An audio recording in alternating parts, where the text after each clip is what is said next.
తెనుగోళ్ళు ఇచ్చిన శిల్పక పండ్లు తేనె మామిడి పండ్లు తీయంగా తిందామె తీరొక్క పండ్లు చిలక నేరేడు పండ్లు కాబోళ్ళు ఇచ్చిన మక్క కంకులు అవి పాల కంకులు కాల్చుకొని తిందాము కందికాయలు పచ్చి పల్లికాయలు గుజారి గుజారి మామిళ్ళ కిందో నల్ల మామిళ్ళ కింద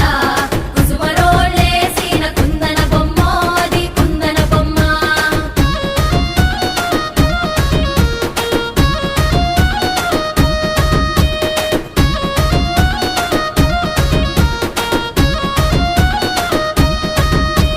బెస్తోలు పెట్టిన పచ్చి చేపలు